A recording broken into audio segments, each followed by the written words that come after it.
Hello friends, this is Dale, and I know it's been a while since I put out a recording, but I just thought I'd share with you some fresh insights off the top of my mind, and I'll show you my yard here for a moment.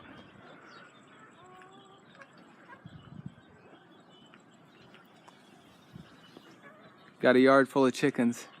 Anyway, I just wanted to point out that I have faith in God above, and I trust the Bible as the Word of God. And as Christians, I just want to point out that we are swimming against the current. We're going upriver.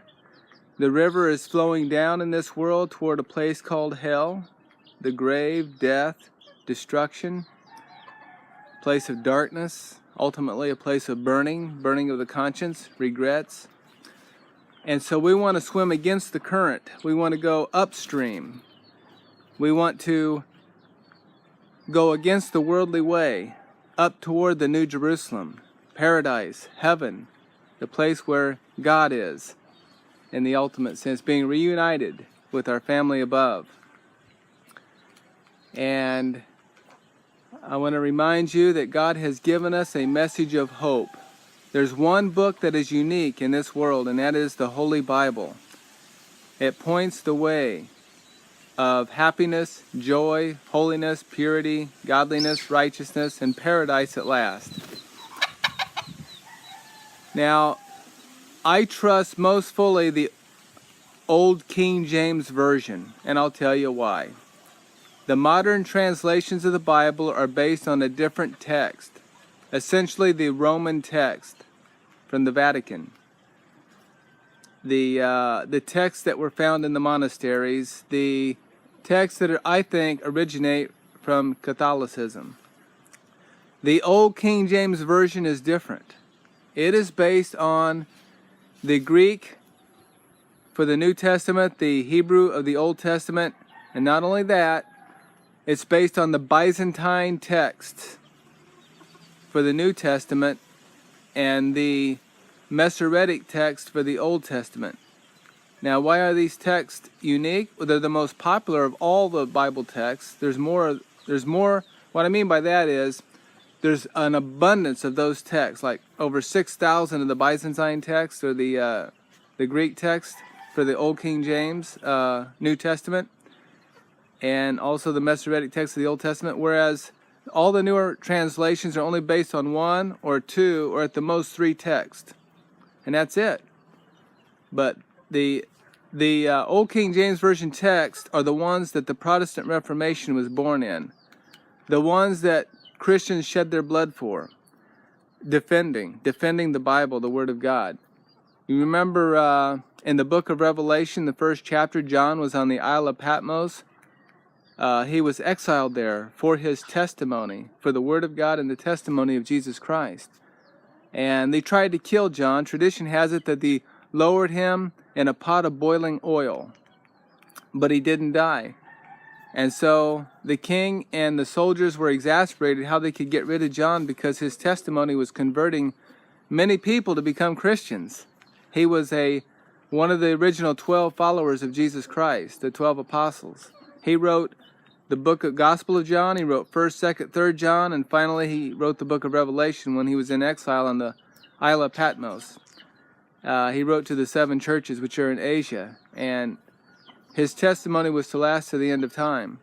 And he has prophetic predictions that are important for our time. He points out the beast in his image, the mark of the beast, and how to escape the mark of the beast by having the faith of Jesus and keeping the commandments of God.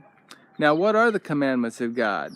Well, we have the moral law, the 10 commandments, expressed in Exodus chapter 20, Deuteronomy chapter 5 as a rehearsal of it.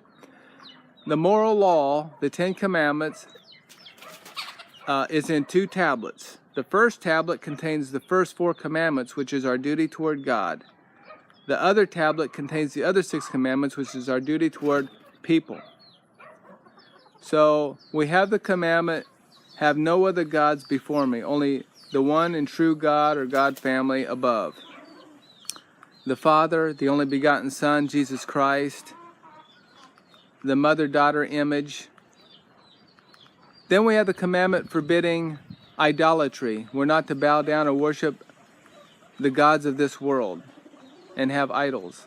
Then we have the commandment forbidding taking the name of the Lord our God in vain. And then the commandment, remember the Sabbath day to keep it holy. 6 days we can labor, do all our work, but the seventh day is the Sabbath of the Lord our God. Now the seventh day is from sundown Friday to sundown Saturday. It's a 24-hour period of time, holy rest. And basically it's to remember God on the Sabbath.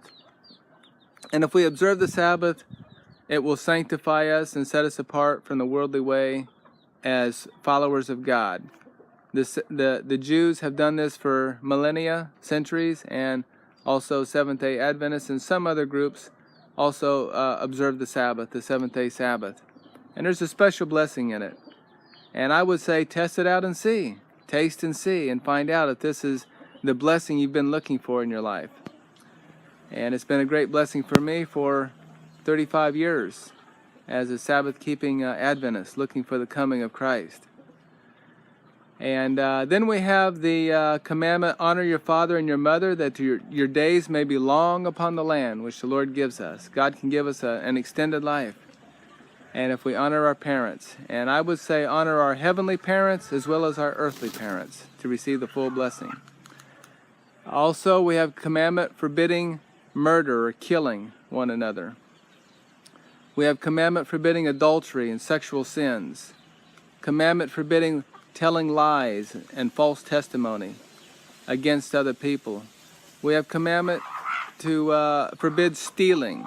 A commandment forbidding covetousness. This is lusting and desiring to have what belongs to our neighbor. Desiring our neighbor's house, our neighbor's wife, our neighbor's slaves, our neighbor's possessions. And so if we observe the moral law of the Ten Commandments, that's reflecting the image and likeness of God, because that's God's character revealed in the Big Ten Commandments. And we have Jesus' commandment to love one another as He has loved us, to honor each other as Christians and love one another as brothers and sisters. And what else would I like to say in this short testimony? Trust God, trust the Bible, exercise the commandments of God, and you will be fitting yourself up for the heavenly realm, to dwell among the holy angels, to meet in paradise. That's where we're planning to meet. We're going to have a homecoming. At the coming of Christ, we're going to have a homecoming. We're going to be reunited as family. And we're going to be so happy and blessed. And it's only a short time from now. We're in this world as a probationary, temporary experience for our moral development. So my advice is exercise your moral powers for good. Do all the good you can in the short lifespan you have. Love God, love people, do good works. God remembers, He sees everything, He doesn't forget. You will be blessed. The day of judgment is coming. There are penalties for disobedience and rebellion. Okay, friends, that's all for now. God bless you. Have a happy day or time wherever you are. Bye for now. Look up.